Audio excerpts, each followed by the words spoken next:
사도행전 13장 4절에서 12절 말씀입니다. 사도행전 13장 4절에서 12절 말씀 합독합니다.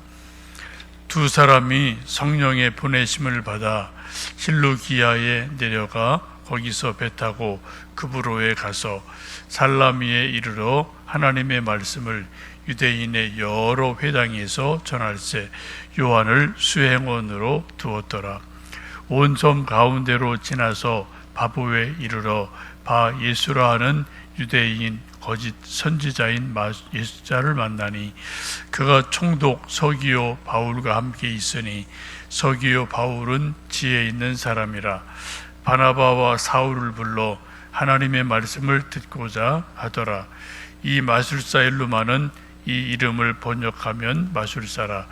그들을 대적하여 총독을 믿지 못하게 힘쓰니 바울이라고 하는 사울이 성령에 충만하여 그를 주목하고 이르되 모든 거짓과 악행과 가득한 자요 마귀의 자식이요 모든 의의 원수요 주의 바른 길을 굽게 하기를 흩지지 아니하겠느냐.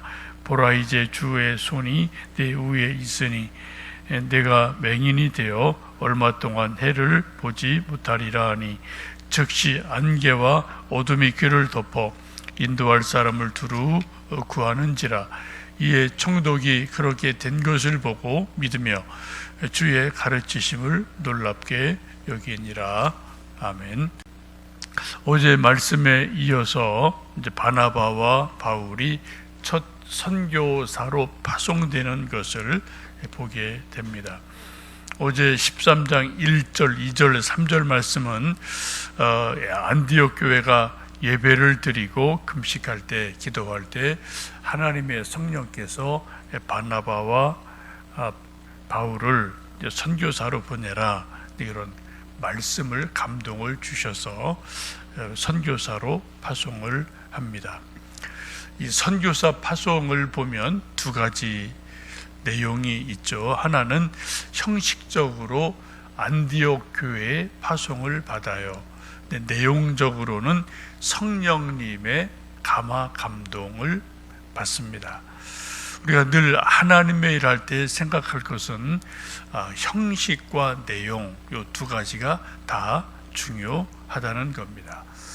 교회는 대부분 형식을 보면은 교회 결정, 당회 결정, 재직회 결정 이런 형식을 취할 때가 많습니다. 근데 내용은 뭐예요?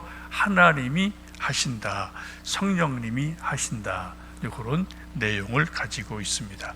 그릇과 음식 내용물 요 두 가지가 있을 때 온전하게 이제 밥상이 차려지고 하나님의 일이 되어집니다. 그래서 선교를 보면은 보냄 받는 자와 보내는 자, 보내는 주체, 떠나는 사람, 보내는 사람, 가는 사람 이런 두 가지가 이 선교라는 것에는 두 가지 요건을 갖추어야만 제대로 됩니다. 바나바와 바울도 보면은 안디옥 교회에서 보냈어요. 근데 그것을 보낸 실제적인 주체는 성령님이 하셨다 이렇게 말씀을 하고 있습니다.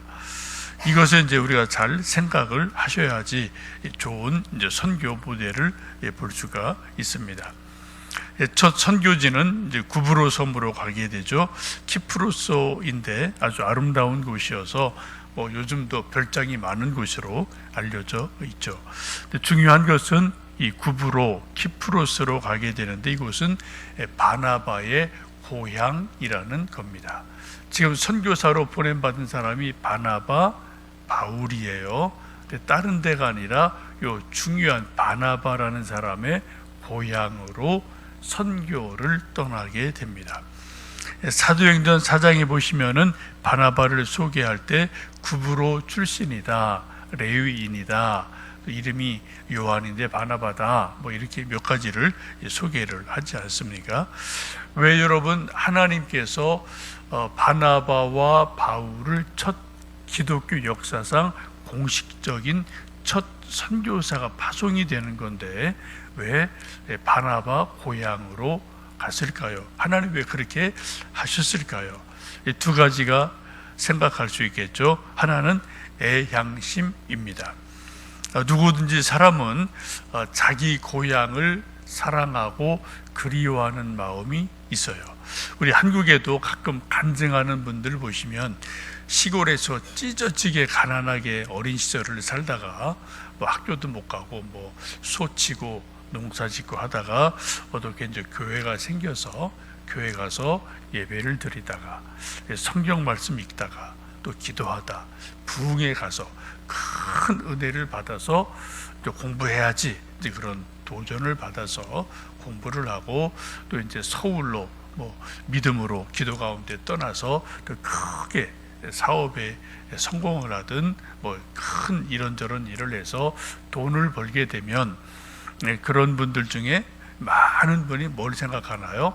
뭐 옛날에 그냥 뭐 허물어져가는 그런 뭐 아주 자그마한 고향 교회를 제일 먼저 새로 번듯하게 고향 교회를 짓고 하나님께 감사하는, 그리고 또 이제 뭐 자기 고향의 주변에 시골에 이제 몇 개 교회를 세우자 이런 또 기도를 품고 그런 기도를 통해서 교회를 세운 이런 분들이 참 많은군요. 여러분 뭐 간증을 들어보셨고 혹 여러분 중에 아는 분이 계실지도 모르겠습니다. 이게 사람들은 늘 고향에 대한 그리움, 감사 뭐 이런 것들이 있기 때문에 지금 이 바나바도 자기 고향으로 하나님의 보내심을 받아서 먼저 선교사로 가게 됩니다. 두 번째는 효과적인 선교와 전도를 위해서는 아는 곳이 좋다는 거죠. 뭐 친구도 있고 친척이 있고 뭐 동기 있고 후배 있고 이런 데가 가야지 그래도 말을 하기 쉽지 않겠습니까? 생판 모르는 그런 데 가면은 전도하기가 쉽지 않은 일들이 있게 됩니다. 그래서 우리도 요즘도 전도할 때 뭐 전혀 모르는 사람 전도하기보다는 뭐 아파트 엘리베이터 가끔 뭐 타다가 만나는 사람, 뭐 식당 가다가 오다가다 만난 사람, 슈퍼 가서 만나는 사람, 또 뭐 친구 혹은 뭐 집안의 어떤 뭐 친족들, 친적들 혹은 뭐 자녀들 이렇게 아는 사람들을 먼저 접근하는 것이 효과적인 이제 전도가 될 수가 있습니다.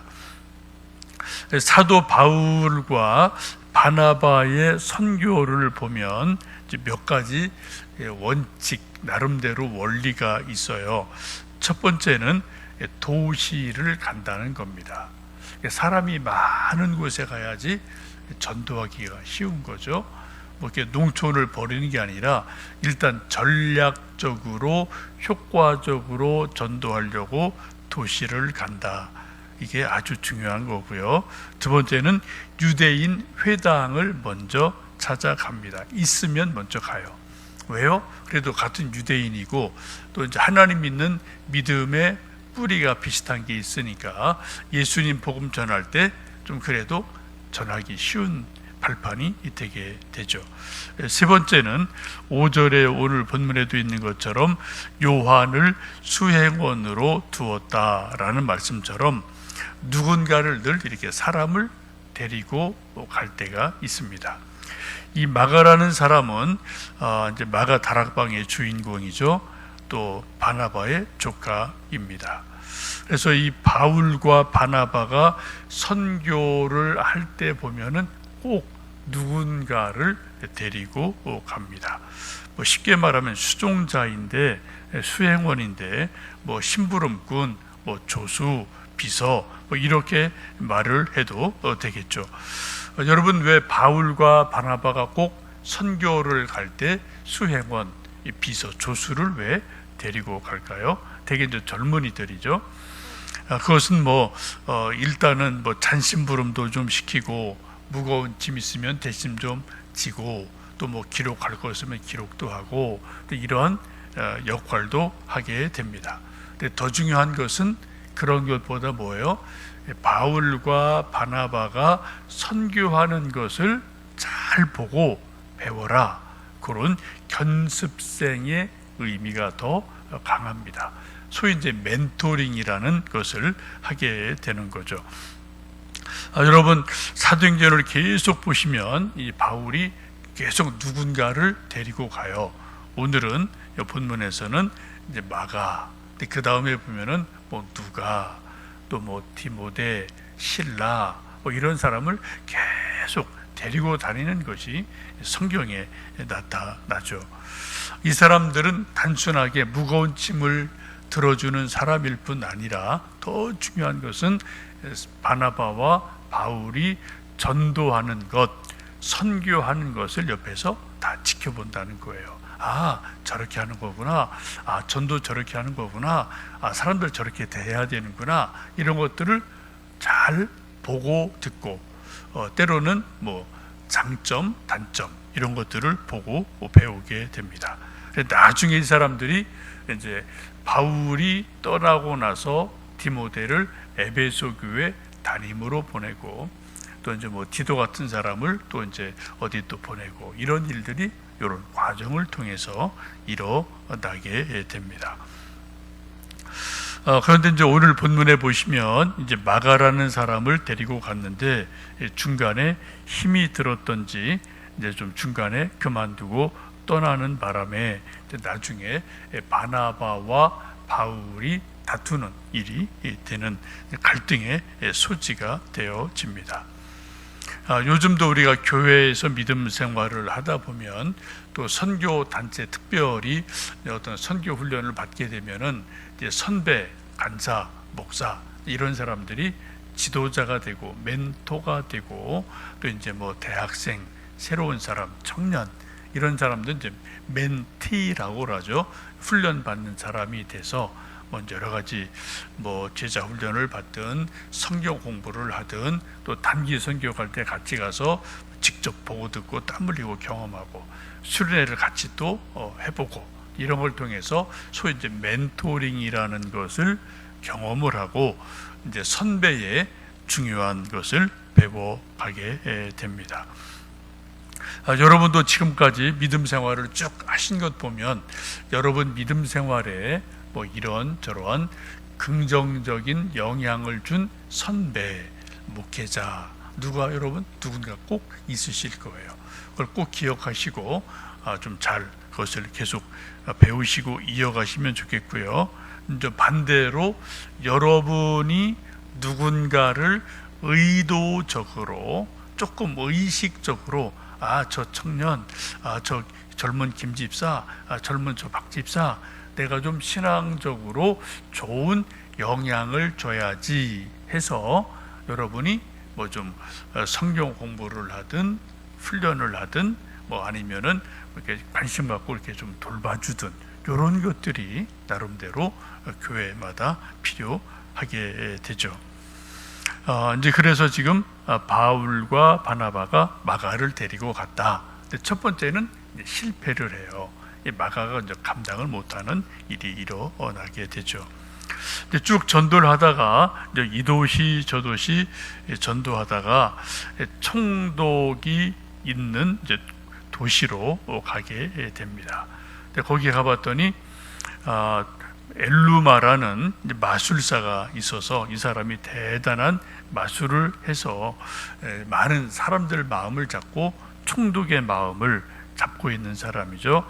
그래서 이제 바울이 가서 전도하려고 그랬더니 막 방해를 하니까 바울이 성령이 충만해서 그 사람을 꾸짖습니다. 10절 11절 보시면 이르되 모든 거짓과 악행이 가득한 자요 마귀의 자식이요 모든 의의 원수요 주의 바른 길을 굽게 하기를 그치지 아니하겠느냐. 보라 이제 주의 손이 내 위에 있으니 내가 맹인이 되어 얼마 동안 해를 보지 못하리라 하니까 즉시 이제 눈이 멀어서 이렇게 더듬는 일이 일어나게 됩니다. 그래서 다시 또 고쳐주니까 이 기적을 보고 그 총독이 복음을 듣고 예수님 믿는 일이 일어납니다. 11절 보시면 이제 사도 바울이 그렇게 말하죠. 보라 이제 주의 손이 내 위에 있으니 내가 맹인이 되어 얼마 동안 못 볼 거다 라는 말씀을 해요. 하나님의 손이 그 무당의 위에 머리 위에 있다는 거예요. 그랬더니 뭐가 돼요? 멀쩡한 사람이 눈이 멀어요. 멀쩡한 사람이 병이 듭니다. 이게 참 묘한 거예요. 대부분 우리가 하나님의 손이 그와 함께 했다, 하나님의 손이 그 사람을 안수했다, 그러면 성경에서는 대부분 뭐가 나와요? 기적이 나타나서 병든 사람이 고쳐집니다. 안진뱅이가 일어납니다. 중풍병자가 일어납니다. 그렇죠? 대부분 그런 거예요, 성경 말씀에. 근데 오늘은 반대 현상이 나타나죠. 복음을 방해하고 하나님의 일을 하도 회방하니까 하나님의 손이 함께하니까 뭐가 나요? 멀쩡한 사람이 병이 들어요. 멀쩡한 사람이 사고가 나요. 멀쩡한 사람이 눈이 멀어요. 이것도 하나님 하시는 일이다 라는 것을 우리가 볼 수가 있게 됩니다. 그래서 우리가 기도할 때 이제 뭐 계속 하여튼 교회를 뭐 반대하든지 하나님을 반대하든지 이런 일을 하면은 또 하나님이 뭐 이렇게 저렇게 또 하여튼 좀 그 복음을 회방하는 사람들을 또 이제 손 보시는 일도 있음을 우리가 좀 볼 수 있죠. 저도 시골 교회에서 이제 뭐 아버님한테 또 이제 거기 선배들한테 들은 여러 이야기 중에 하나가 하여튼 저 이제 시골 교회 뭐 옛날에 뭐 다 그러죠. 그 위에 있고 이제 뭐 거기 농가들 쪼르륵 옆에 있는데 저도 그 집은 기억나요. 바로 교회 옆에 목사님 사택 바로 붙어 있는 바로 그 위에 집인데 하여튼 무슨지 이분이 뭐 이제 농사 질 때 뭐 매일 이제 농번기는 바쁘죠. 그런데 그 집주인이 교회랑 뭐 이렇게 마음에 안 드는지 주일날 예배를 드리려고 그러면은 꼭 옛날엔 시골에 이제 똥 푸는 일이 있었어요. 이제 필요가 없을 때 이제 뭐 이렇게 재래식 화장실에서 이제 뭐 이렇게 해서 이제 뭐 이렇게 독에다 퍼서 이렇게 막 이제 논밭에 거름 주는 일이 있지 않습니까? 근데 이분이 꼭 주일날 그 일을 하는 거예요. 다른 날 많은데 꼭 주일날 이제 냄새 피우고 이제 막 똥을 퍼서 이제 막 하여튼 뭐 논밭에 하니까 이제 장로님들 또 교인들이 아이고 좀 가서 좀 다른 날 하시고 주인 날은 그래 동네 사람들이 100여 명 와서 다 예배드리고 이렇게 하는데 좀 다른 날 좀 하면 좋겠다고 그렇게 부탁을 해도 이 양반이 고집을 꼭 부리고 다른 날 안 하고 그냥 꼭 주일날 그 일을 하는 거예요. 그러니까 얼마나 답답하겠어요. 교회에서 그렇다고 뭐 강제적으로 못하게 할 수도 없고. 근데 그러게 하기를 몇 달 지나고, 이거 제가 이제 직접 들은 얘기예요. 그 집에 이제 큰 뭐 단조 소를 기르니까 멀쩡한 소가 갑자기 그냥 푹 넘어지더니 죽는 일이 일어났대요. 그리고 나서 그 양반이 절대로 주일날 그런 일은 안 하는 일이 있었다. 그런 얘기를 제가 여러 번 들은 적이 있습니다. 하여튼 하나님이 하시는 일은 뭐 다양해서 이걸 뭐 우연이다라고 그러면 우연이에요. 그런데 이제 교회에 있는 분들 생각에는 하나님이 저 하도 이제 교회 회방을 놓으니까 또 하나님이 하도 말로 안 되니까 또 하나님도 이렇게 하신 거 아닌가, 그런 이제 이야기를 들은 적이 있어요. 오늘 말씀 보시면은 복음을 자꾸 방해하는 이 마술사한테 어떻게 해요? 바울이 하도 답답하니까 제발 그렇게 하지 마라. 좀 우리 전도할 때 방해하지 마. 자꾸 방해를 하니까 뭐예요? 하나님의 손이 위에 있다. 이 악한 자야, 이 마귀의 자식이야. 그런 악한 일 하지 마라. 라고 강력하게 기도했더니 뭐가 일어나요? 멀쩡한 사람이 눈이 멀어서 못 보는 그런 일이 일어나서 이런 기적을 보고 총독이 믿는 일이 일어나게 됩니다. 때로 기적을 통해 이제 하나님은 복음을 전하는 일이 있기도 하죠. 오늘 우리가 또 기도할 때 나는 누구를 전도하려고 하나, 또 어떻게 효과적으로 전략적으로 전도하려고 내가 어떻게 요런 계획을 좀 세우고 있나 한번 우리 생각해 보시고, 뭐 전도가 쉽지 않은 시절입니다만 그래도 예수님 오실 때까지는 전도는 계속 돼야 되는 거예요. 그렇죠? 계속 돼야 돼요.